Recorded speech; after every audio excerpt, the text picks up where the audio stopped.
for you guys today. Nice to meet you too.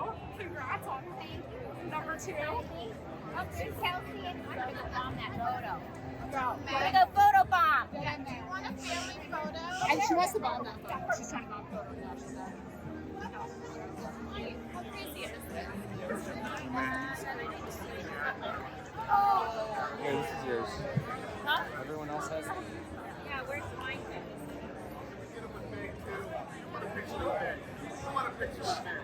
Oh, you have yours. Yeah, you're all set. All right, so we'll go on which on the.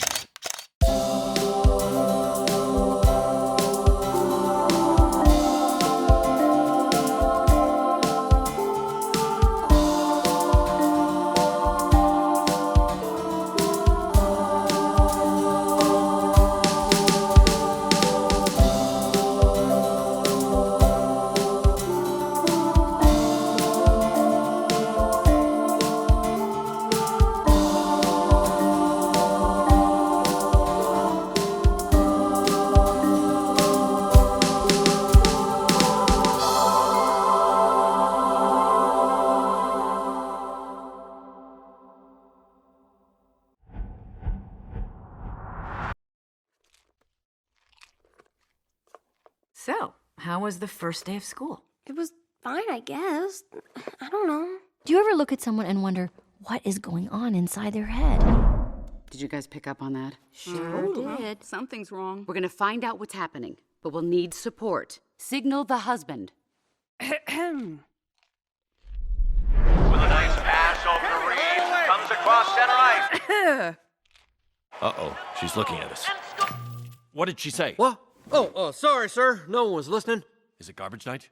We left the toilet seat up. What? What is it, woman? What? Signal him again.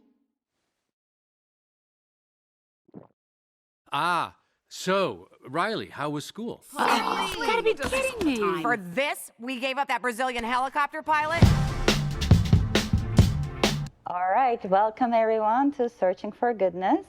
Today I'm very happy to have Meg LeFauve. She's a very, very talented writer. She's one of the writers of Inside Out, which is one of my all-time favorite animations. And in 2016, it won Best Animated Feature and nominated for Best Screenplay. Yeah. And I first met you years ago, 2016. I went to UCLA for professional screenwriting program. Right. And I remember you came as a guest artist. I was like very inspired by you. Oh, that's good. And then we became Facebook friends for years. And finally, I got you on the podcast. Very happy about that. I know a little bit about you and your work, but can you please introduce yourself and tell us about your projects and everything to our audience? Yeah, sure.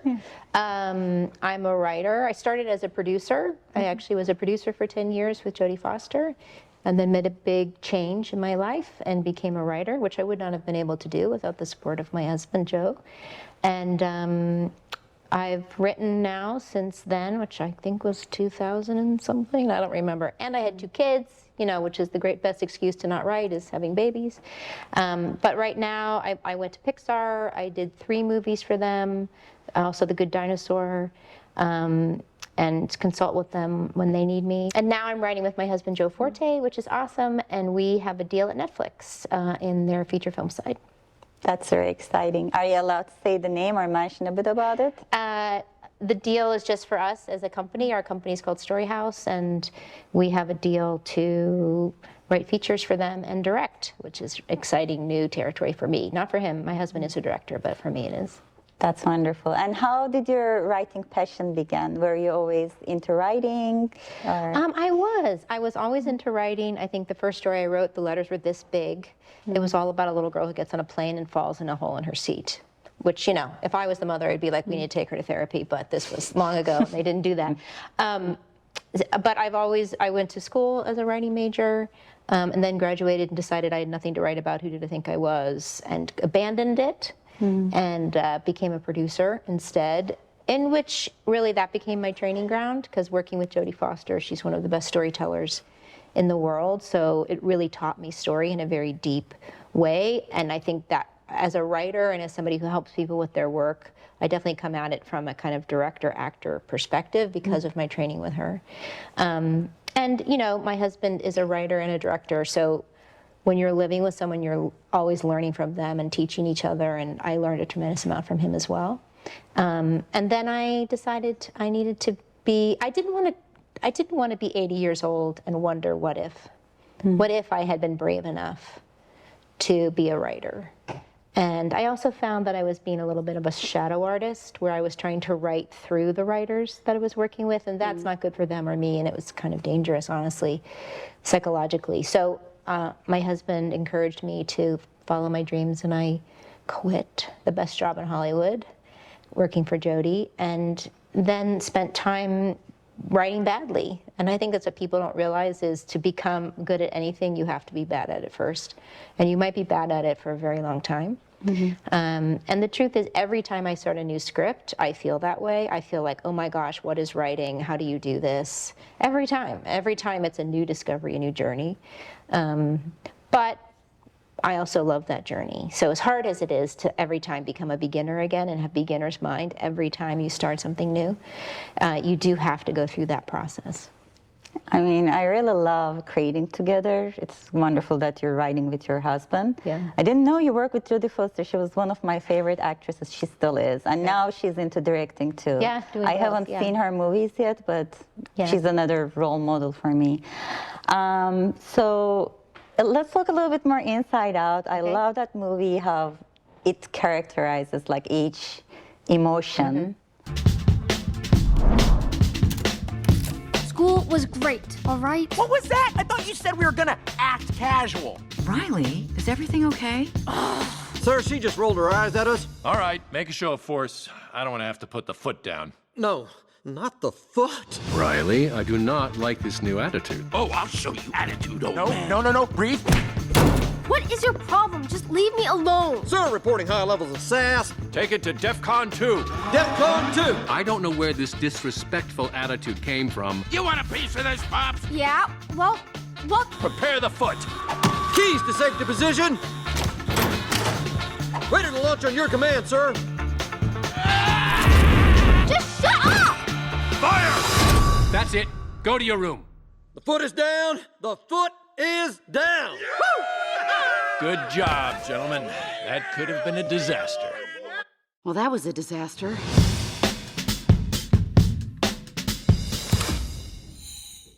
Come, fly with me, Gachinha. Like, we have a culture now, everybody's repressing their emotions. People are not allowed to talk about their emotions. I am a writer myself. I write about my emotions all day long. My friends know about it. So, yeah, I would like to hear your journey as much as you can about Inside Out. In terms First of the and project, the second one. The project? Yeah, the writing process and what those emotions mean to you. Well, Inside Out is the brainchild of Pete Docter, who is a genius director and writer up at Pixar. He did Up. He had the original idea for WALL-E. I love both of them too. Soul. I mean, he's a true genius. I came on in animation. You draw the movie many times. They had drawn it twice of the 8, I think they do ultimately, and it just wasn't clicking. They couldn't find the story. He knew he had picked his 5 emotions. They knew that Joy was going to get kicked out of headquarters and have to come back. So he knew it was a journey movie, a travelogue, but and he had places in the mind he wanted to go, but the story itself wasn't gelling. So he brought me in to write with him and kind of settled on sadness being the person. I vaguely remember, how old were your children when you started? Because you mentioned like being a mom helped in the process, Yeah, they were in elementary school. Elementary school. And that was very hard because back then we didn't have Zoom, we didn't have any of the stuff you can do now. And honestly, in animation, you need to be in the room. We are working with artists. It's much more like TV, very collaborative. So I would leave every Monday at a 6 a.m. flight and come back on Thursday or Friday, which was a lot of load on my husband, of course, and I'm very lucky that he was willing to do that. And I was really worried about my kids and how it would affect them. And I remember dropping my son off at elementary school one day, and I got teary-eyed because I thought, what am I doing? Like, you know, as a creator, you never know what your work will do. Will it ripple? Will it just, disappear? Is this worth it? Is this worth leaving my son over? And my son asked me what was wrong, and I was honest. I said, I'm not sure I should be leaving and doing this. And he said, you know what, Mama, I think you should, because when I'm an adult, I want to be able to go after my dream too. That's so it did teach and did him they something. love the movie when they watched it? They did. They were young, but they did love it. I mean, listen, you know, you do this movie that's very personal. You know, it's Pete's movie, but you as a writer have to put your own personal things into it. And that moment when Riley says to her parents, you want me to be happy, but I'm not, was very much how I felt as an 11-year-old girl. And so I, you know, as a parent, I'm like, well, I'm aware of that. I am conscious of that. I'm not doing that to my children. You can have whatever emotion you want. But then my son, in the premiere of the movie, when Riley says that, he leans over to me and goes, well, I sure know what she's talking about. And I was like, okay, well, clearly there are patterns. So you never know. You know, kids, we do that as parents, right? Because we want them to be happy. So we ask them to be happy. We tell them why they should be happy. We tell them how to get to happiness. But that doesn't really help a child or anybody. They need to be where they are, even if it scares us, even if it overwhelms us as our parent, because they aren't, if they don't get to express and feel that emotion, they don't know what that emotion is. They don't know how to identify it. They think that it's something, should be something separate from them because you as their parent don't like it. And then, you know, any emotion that's not expressed just goes down into the body, and the body holds it. So it can be, you know, you can be 70 and start to experience something that you've been holding from when you were a child. So I really brought that kind of emotional awareness, intelligence was my research for the movie. So when, which all came from our preschool, which taught emotional intelligence. So when Sadness is sitting with Bing Bong, and Joy wants him to be happy and is doing everything she can think to make him happy to get what she wants, which is what we do to our kids. You know, Sadness just sits next to him and says, you're sad. I would be sad too, you lost something you love. And that's what we learned in this preschool, that when your child is sad because the block structure just got knocked over, you don't tell them why not to be sad. You sit down and say, you spent a long time on that block structure. That's sad. It's gone. And let them experience that, tell them what the emotion is, that's sadness. You might get mad, okay, I'd be mad too if that kid who knocked it over, that's anger. And then what's amazing is it will pass pretty quick. And then they move on. But just, we've gotten it all kind of backwards, that we are told to, the way to deal with that, it's scary for the other person, so just put it away. And for the second movie, This is Joy, coming to you live in Riley's mind. Make some noise! Sadness is in the house! It's anger! Let me at him! We gotta get our mouth guard, people! Fear! No, that's not ours! Disgust. Glad to have her on our team. Our little girl's growing up so fast. Ow. Sorry. It should be nothing but smooth sailing from... Hello? I'm anxiety. Where can I put my stuff? A new emotion. Oh, I'm sorry. We wanted to make such a good first impression.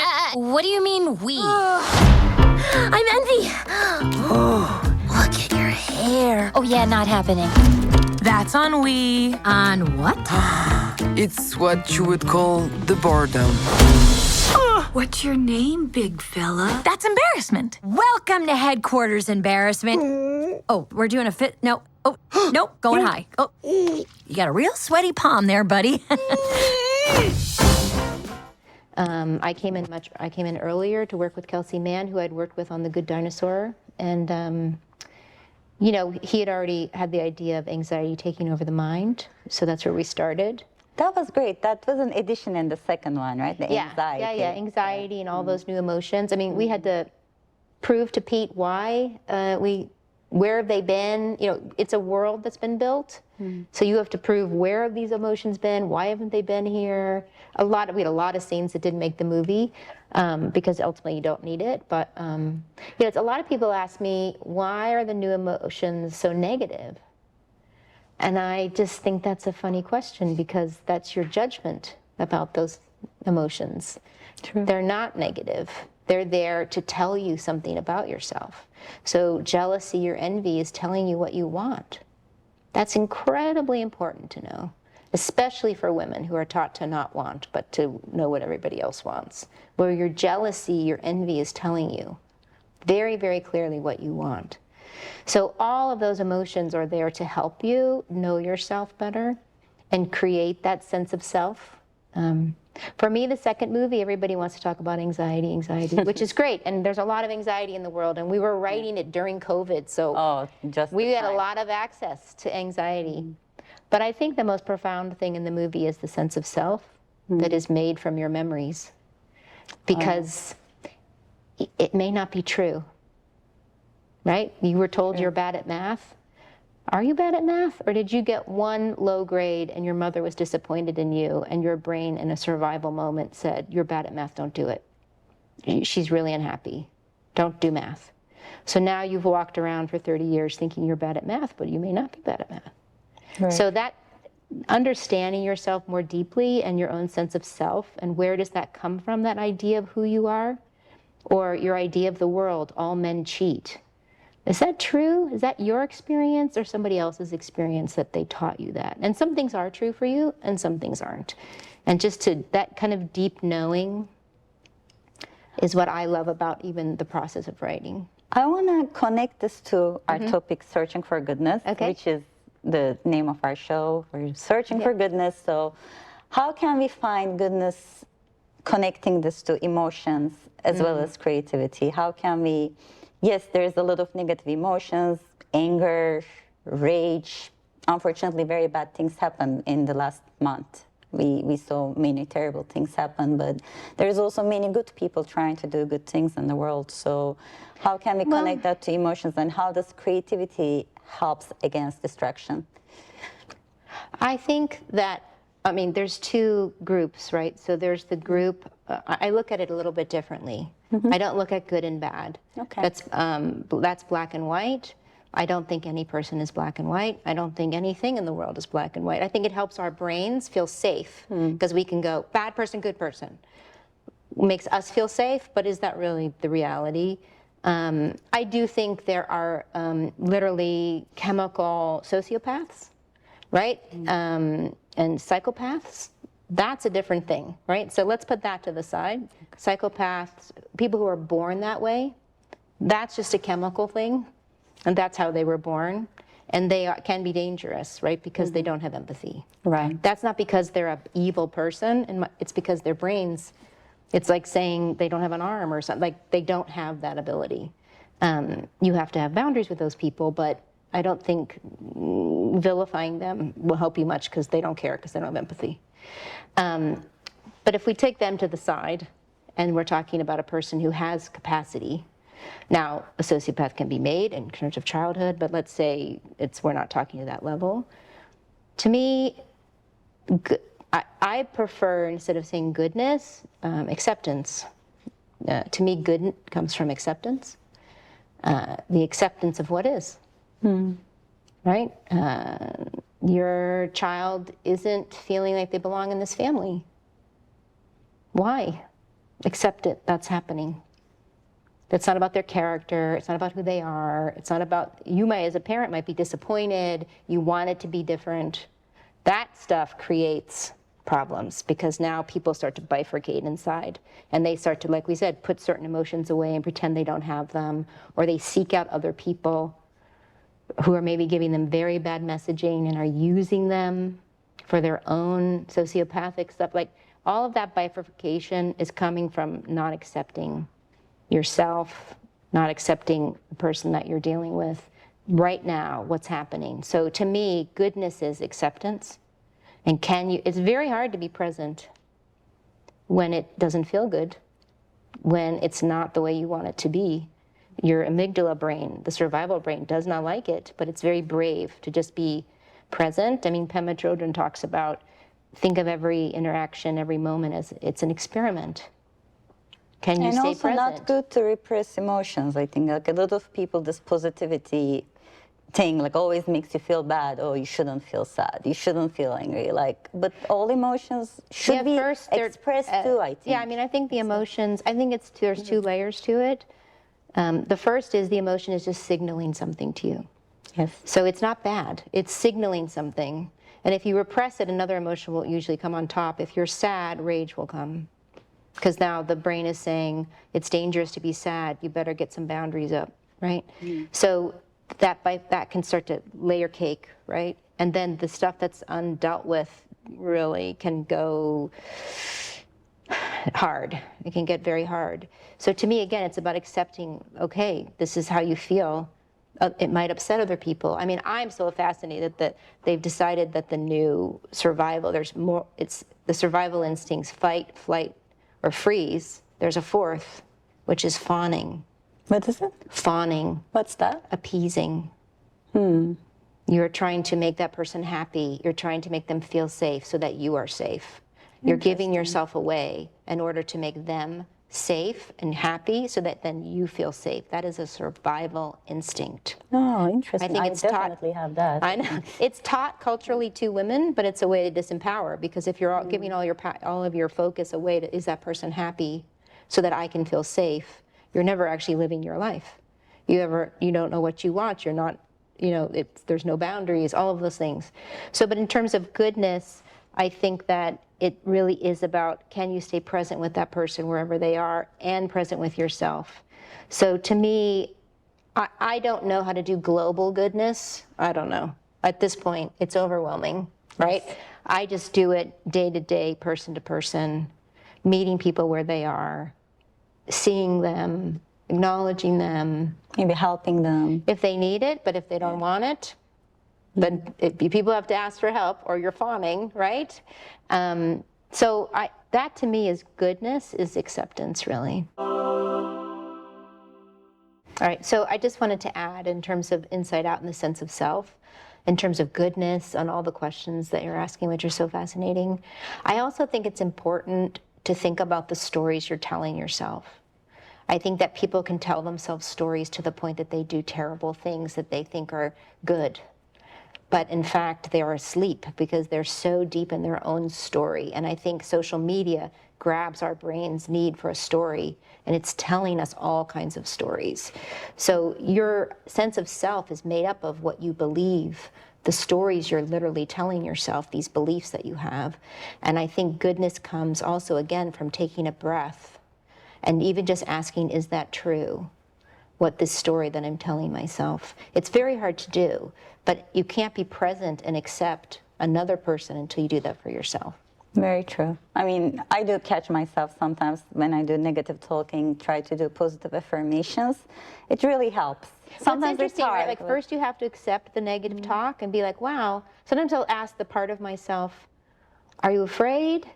Because that part of you that's giving you negative is trying to protect you from something. Yes. It's not trying to hurt you, it's literally trying to keep you alive. Right. So you can take a breath and say, okay, wow, that's really negative. Are you afraid? Is there something, a boundary been crossed? What's happening? And that part of you will usually tell you, well, this, and then you can move it to, and then move to the positive. I think to just jump to the positive, this will get louder. Because it's a survival instinct, that negativity. So it thinks, oh my God, she's gonna die, she's not listening. So first you have to listen to that part. Way before I did Inside Out, I would have a lot of anxiety, way before I even did the first one, and before I would go up to pitch or do whatever I was gonna do, the anxiety would be raging at me, trying to get me not to do it. Because it's so afraid I'm gonna die in there psychologically. I'll be rejected, they'll hate you, they'll hate your story, who do you think you are, whatever messaging I got. And then I would literally say, okay, thank you. I know you're trying to keep me alive, and I really appreciate it. But for today, for the next hour, here's a chair. Please sit in it and watch. I'm not gonna die. Which is why when Kelsey came to me with anxiety taking over the mind, I knew where we would end. I knew we would end asking her to sit in a chair and just watch for a minute. But first you have to acknowledge the negativity and whatever critic, whoever's trying to keep you alive, and then move to the positivity, I think. You can't skip it. I agree, because otherwise you're pretty much repressing it, and it's not Yes, it'll get louder, and it'll work in different ways. It'll go, well, she's not listening, so let's sprain her ankle, and let's disconnect from the body. And maybe then she's going to slow down and listen. Interesting. There's a beautiful quote I love from Carrie Fisher, be afraid but do it anyway. I am a person with a lot of anxiety, but that's my motto. I'm afraid but I'll do it anyway. Me too. Because we all have fear of failure. Everybody, but you can't create anything without failure. It's not possible. Definitely. So this question popped in my head. Okay. One of my biggest dreams with this podcast series is eventually, when we're done with the podcast, turn it into a feature movie. First, I want to go to Antarctica and interview scientists over there because there's people from all over the world. And it's very cold. I'm not a cold weather person, but I'll endure that. And then I want to travel the rest of the world, do like a travel series. And it's going to be a mix of documentary and fiction because I already have some screenplays written. That's my dream. Fantastic. What's your biggest dream? Do you love traveling? And in addition to that, what do you think about the environment and global warming, and what can we do? What do we recommend people to do? Oh my God, three things. Dream, travel, environmental. Okay, my biggest dream. One at a time. Okay. You know, my dreams change. I create like a beacon, a light that I'm moving towards. For a while, my light was to work at Pixar because at the time they were the best storytellers, and I wanted to do something that would challenge me. And then I got that, and I've been incredibly lucky to be part of a team that created stories that are rippling into the world. So, and I'm older, so at my age, I've got my kids, and you know, I've gotten a lot of, in The Great Marriage, I've gotten a lot of the dream. You know, my next dream, honestly, is to get a little quieter, and I love teaching, but so I want to teach more when I'm have the time. But I also would really like to, I would like to create something that needs a lot of research. I want to take some time, you know? I've been in the business where you're constantly getting feedback and notes, and I think my dream is to step away from that and be able to create something wholly my own. Maybe you know, as a book writer, or something? Did you ever book think? or like if we can get a movie up and direct it here at Netflix, that would be a dream because it's yours. You know, as a writer, you're always servicing a director and it's their project. You have to put yourself in and make it your own, but ultimately it's theirs, as it should be. So my dream, I guess, is to direct with my husband and create something that's our own fully. And that's beautiful. Travel, I love to travel. I have a travel club. We've been traveling with these other couples for, well, we took a break because we all had kids, but. Where have you been? We all went down to South America together and traveled through South America. We've been places in America because some of them our friends are French, so they want to see America. We go over there, and we're hoping our next trip is Japan. So I love to travel. My husband is a much better traveler and really is the one who loves it. I get overwhelmed because I have anxiety with, well, where are we going to go? And we don't know the language. I have to have everything planned. He's very good at just, no, we're going to go figure it out. So that's good. It pushes me to be more present, as we said, and of where we are and not have everything planned. I love Africa. I've been to Africa many times. So I do love traveling.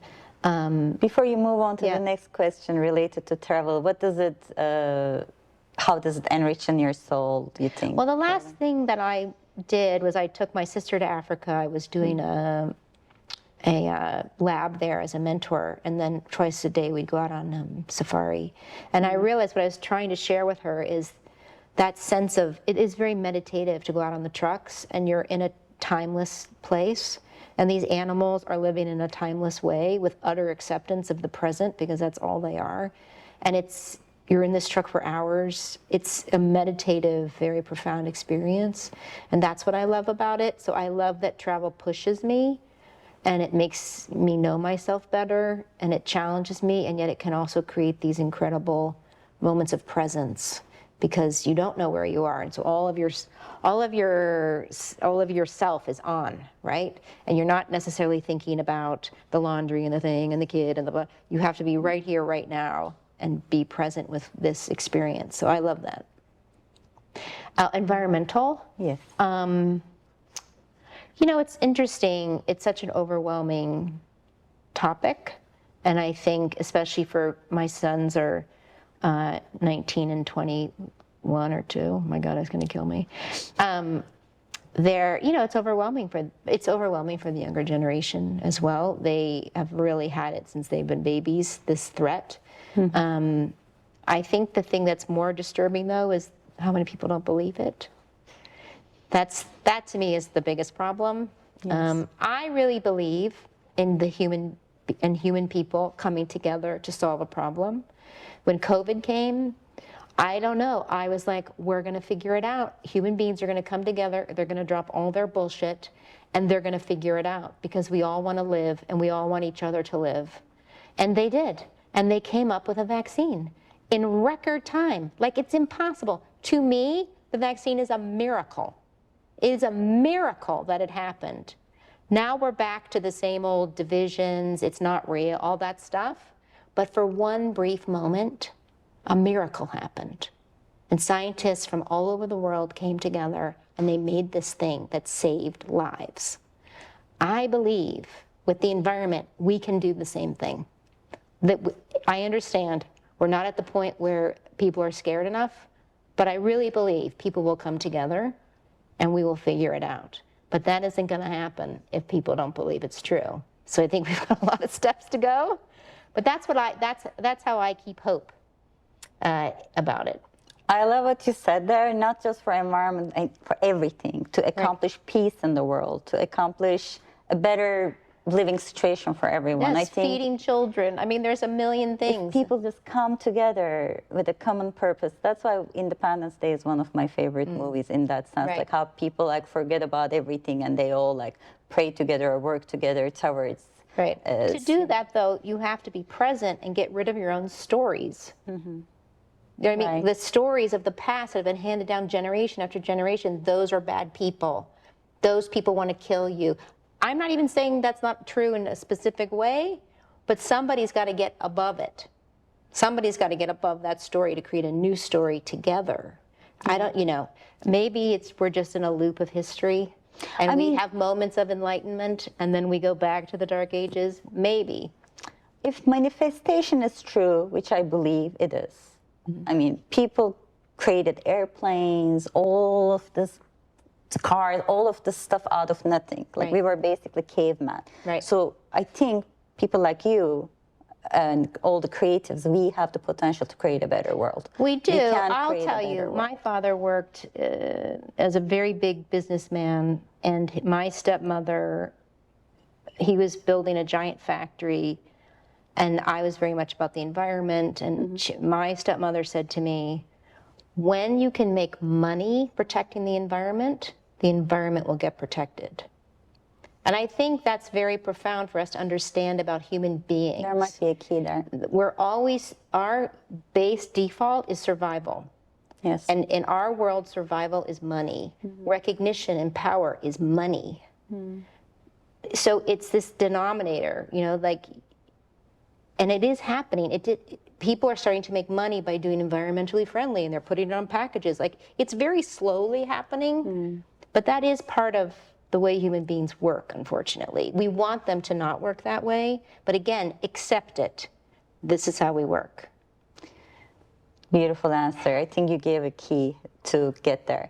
Last question, because I know you gotta go soon, so I'll ask one last question. This is our random question. Okay. What do you think about birds? If you can't find anything about birds, you can just talk about generally animals too. I don't have a planned answer, so I will just say, in my shower I have a window, which I made specially because I can look out over the treetops when I take my shower and recalibrate myself. And this morning, a crow, who I love crows, he was up at the top of this tiny little evergreen cypress tree. I don't even know how he was balancing there. And the wind was blowing, and he was just balancing on the top of this evergreen. And then all of a sudden, he just let go, and he dove. And I thought, can you imagine the freedom of that certainty, the freedom of that confidence that you can fall and fly, that you can. I had a chance to speak to an animator who had to draw a bird from standing to flying, and he said, and he couldn't get it right, and he couldn't get it right, and he couldn't get it right, until he realized first the bird has to fall to fly. Never heard of that before. Every time I ask it, I can find out something new. So to me, birds are very inspiring in terms of that ability and confidence to do something that we so can do. Nice answer. And do you like animals in general? I do. I mean, I've been on all these safaris, but I like their presence. You know, I like having a dog that greets me every day with unconditional love.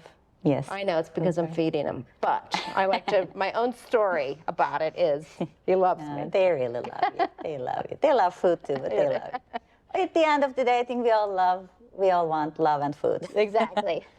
Anyway, so we end our show with our slogan, goodness will win. Okay.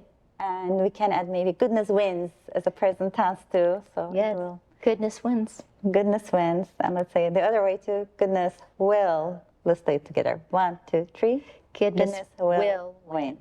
And if people would like to reach out to you or see your work, would you like to mention your website? Yeah, I have a podcast called The Screenwriting Life, which is about the experience of being an artist and trying to create in the world. So please come and listen to our podcast. You don't have to be a writer. And I also have a workshop site for all the writers out there called The Screenwriting Life Workshop. We have videos where I'm teaching writing. I get on once a month and answer questions, and I listen to your stories. So any way that I can help you with your self-expression, because we need your stories in the world. When I'm done with the podcast, I might be on top of that. Okay, good. I might go back to writing. Okay, thank you so much for watching our show. If you haven't yet, please subscribe and share. Give us some love. See you another time. I want Meg to be my friend. Yeah, very nice answers. I'm done being scared. If you ain't scared, you ain't alive.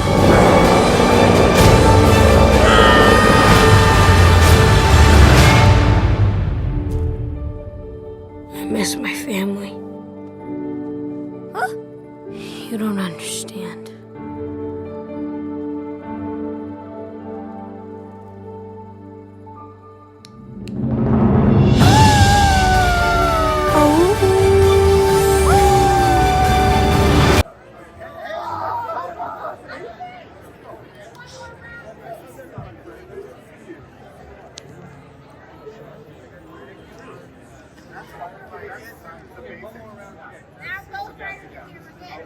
We're looking right straight ahead. Oh, it's all good.